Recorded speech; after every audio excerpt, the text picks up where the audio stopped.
नमस्कार बहनों, मैं हूं आपकी बहन सुनीता बैस। आइए आज बात करते हैं पोषण ट्रैकर पर लाभार्थियों का चेहरा प्रमाणीकरण और ई-केवाईसी किस प्रकार से की जाए।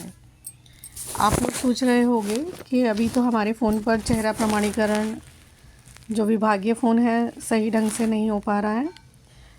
ऑप्शन आता है और वापस चला जाता है जब हम चेहरा प्रमाणीकरण करना चाहते हैं।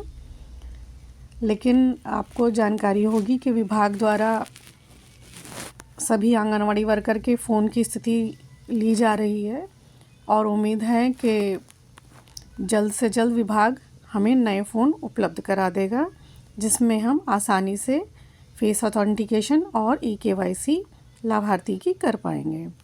यहाँ पर हम यह भी जान लेते हैं कि हमारे पोषण ट्रैकर पर 4 प्रकार के लाभार्थी हैं और इन चारों प्रकार के लाभार्थियों की हमें ई-केवाईसी और चेहरा प्रमाणीकरण करना है। गर्भवती एवं धात्री माताओं के लिए प्रोफाइल में हमने चूँकि उनका स्वयं का आधार भरा था, तो हम उन्हीं का चेहरा प्रमाणीकरण करेंगे और उन्हीं के आधार से ही उनकी ई-केवाईसी होगी। लेकिन बच्चों की श्रेणी में 6 माह से 3 साल के बच्चों की बात जब हम करते हैं, तो वहाँ पर हमने उनके अभिभावक माता पिता का ही आधार प्रोफाइल में भरा है। तो यहाँ पर ध्यान देने योग्य बात यह है कि हमें 6 माह से 3 साल के बच्चों में हमने उसके माता पिता या अभिभावक जिसका भी आधार लगाया है उसी की ई-केवाईसी करनी है और उसी का ही चेहरा प्रमाणीकरण करना है। चलिए शुरू करते हैं। हम लोग दैनिक ट्रैकिंग में जाते हैं। यहाँ पर ये हमारा दैनिक ट्रैकिंग खुल रहा है। यहाँ पर देखते हैं हम लोग THR और HCM का ऑप्शन आ रहा है, इसको हम लोग क्लिक करते हैं और यहाँ पर हम सीधे 6 माह से 3 साल के बच्चे के कॉलम में जाते हैं, इसको टच करते हैं। यहाँ पर हमारे 6 माह से 3 साल के पोषण ट्रैकर पर जितने भी बच्चे दर्ज हैं सबकी सूची खुलकर आ गई है। बहनों, ये जो लाल रंग से गोला बना है इसमें हम HCM फीड करते हैं और नीले रंग से THR लिखा है और एरो बना है, इसको टच करने से हम लाभार्थी का फेस ऑथेंटिकेशन और THR ई-केवाईसी कर पाएंगे। तो चलिए शुरू करते हैं। यहाँ पर हमने THR को टच किया है। यहाँ पर देख रहे हैं कि लिखा आ रहा है लाभार्थी के अभिभावक की छवि नहीं ली गई है और ई-केवाईसी लंबित है। मतलब यहाँ पर हमें लाभार्थी के अभिभावक का ही चेहरा प्रमाणीकरण करना है। इसके लिए हम इसको स्किप नहीं करेंगे, आगे बढ़े पर जाएंगे।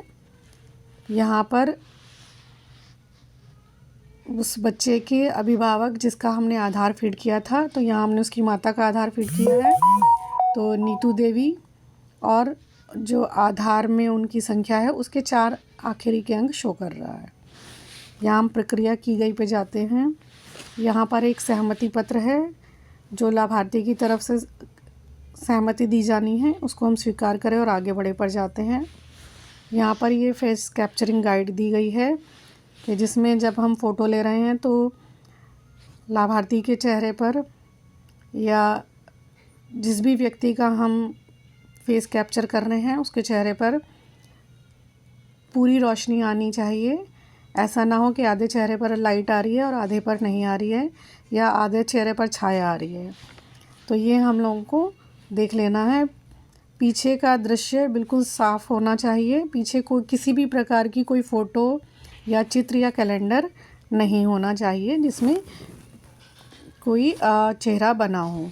चलिए हम प्रक्रिया की गई पर जाते हैं। यहाँ पर हम देख रहे हैं यह गोला बनकर आ रहा है, तो ये मैंने कैमरा पलट दिया है। यहाँ पर हम लाभार्थी को पलक झपकाने को बोलेंगे। उसके बाद आप देख रहे हैं कि गोला हरे रंग का हो गया है, हरे रंग का हो गया है और ये हमारा फ़ोटो उसने ले लिया है। अब यहाँ पर ये आ रहा है कि पुनः कैप्चर करें और सेव। यदि आपको लग रहा है कि हमने लाभार्थी की या अभिभावक की फ़ोटो सही ली है, फ़ोटो सही आ रही है, तो हम उसे सेव कर देंगे और अगर हमें दोबारा पिक्चर लेनी है तो हम पुनः कैप्चर करे पर जाएंगे। और ये आपका फिर से गोला बनकर आ जाएगा। तो बहनों, मुझे उम्मीद है कि आपको फेस कैप्चर करने के विषय में जो मैंने जानकारी दी है उससे आप संतुष्ट होंगी, आपको जानकारी मिल गई होगी। अगले वीडियो में मैं आपको ई-केवाईसी किस प्रकार से की जाए इसके संबंध में जानकारी दूंगी।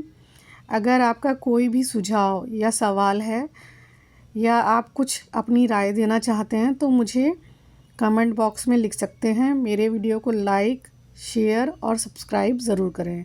नमस्कार।